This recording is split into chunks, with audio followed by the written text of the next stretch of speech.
Heart failure নিয়ে আপনাদের সাথে অনেকবারই কথাবার্তা হয়েছে এবং অনেকবারই আমরা বলেছি যে হার্ট ফেলিয়ার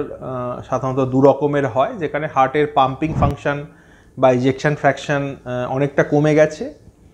তার একটা সিস্টোলিক হার্ট ফেলিয়ার হচ্ছে। আর কিছু হার্ট ফেলিয়ার আছে যাদের পাম্পিং ফাংশন বা ইজেকশন ফ্র্যাকশন অতটা কমেনি অথবা মেনটেনড আছে, অথচ তা সত্ত্বেও হার্ট ফেলিওর হচ্ছে। এখন মূলত এই যে heart failure with reduced ejection fraction যেটা আমরা বলছি, তাদের ক্ষেত্রে বহু ওষুধ আগেও ছিল এবং ধীরে ধীরে আরও আমাদের রেগুলার প্র্যাকটিসে আমরা ইউজ করছি এবং ম্যাক্সিমাল মেডিকেল ম্যানেজমেন্ট অনেকটা হলেও এই সমস্ত যাদের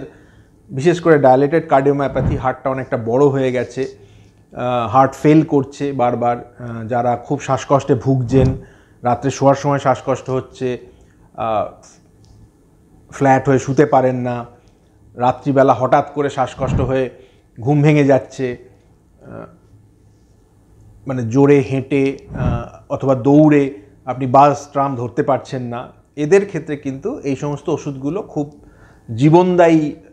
ওষুধ হিসেবে কাজ করছে এবং অনেকটা সময় হার্টের রিমডেলিং করে এই হার্ট ফেলিওরটাকে কন্ট্রোল করা সম্ভব হচ্ছে for a period of time. আজকে আমি বলতে চাইছি যাদের কথা, তারা কিন্তু এই হার্ট ফেলিওরের ওষুধ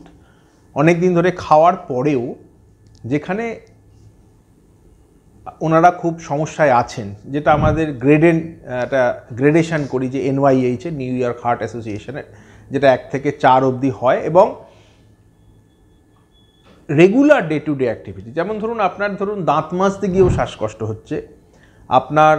বাথরুমে যেতে গিয়ে শ্বাসকষ্ট হচ্ছে, আপনি কোনো কাজই করতে পারছেন না, মাঝে মধ্যে অক্সিজেন নিতে হচ্ছে বাড়িতে,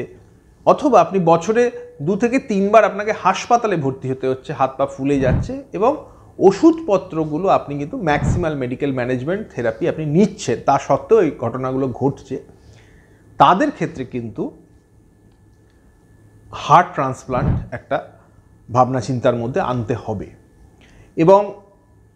তার আগে যে থেরাপিগুলো, যে ক্ষেত্রে আমাদের কিছু ডিভাইস আছে, যেটা হচ্ছে আমাদের CRTD, যেটা কার্ডিয়াক রিসিনক্রোনাইজেশন থেরাপি, সেই একটা পপুলেশন আছে যাদের QRS ওয়াইডেন থাকলে যাতে আমরা করে থাকি, এবং যাদের QRS ওয়াইডেন নয় তাদের ক্ষেত্রে অতটা ফলপ্রসূ হয় না। কিন্তু ইয়াং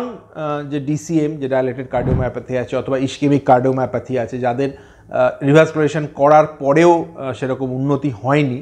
তো তাদের ক্ষেত্রে কিন্তু আমরা হার্ট ট্রান্সপ্লান্টের কথা ভাবব। এবং হার্ট ট্রান্সপ্লান্ট করতে গেলে আমাদের যেটা দেখতে হবে যে বাঁ দিকের হার্ট, যেটা লেফট ভেন্ট্রিকল, সেটা যেমন খুব উইক আছে, তার ডায়ামিটারটা অনেকটা বড় হয়ে গেছে, নর্মালি 4 থেকে 5-এর মধ্যে থেকে সেটা ধীরে ধীরে 6, 7, 8 সেন্টিমিটারের থেকে বড় হয়ে গেছে, তার মধ্যে একটা ব্লাডের স্টেসিস হচ্ছে, তাতে ক্লট থাকতে পারে, সেই সমস্যাটা তৈরি হচ্ছে। এই ধরনের পেশেন্টদের কিন্তু হার্ট ট্রান্সপ্লান্টের ক্যান্ডিডেসি আমরা বিচার করব এবং তাদের সাথে যদি রাইট হার্ট ডিসফাংশন বা রাইট ভেন্ট্রিকুলার ডিসফাংশন যদি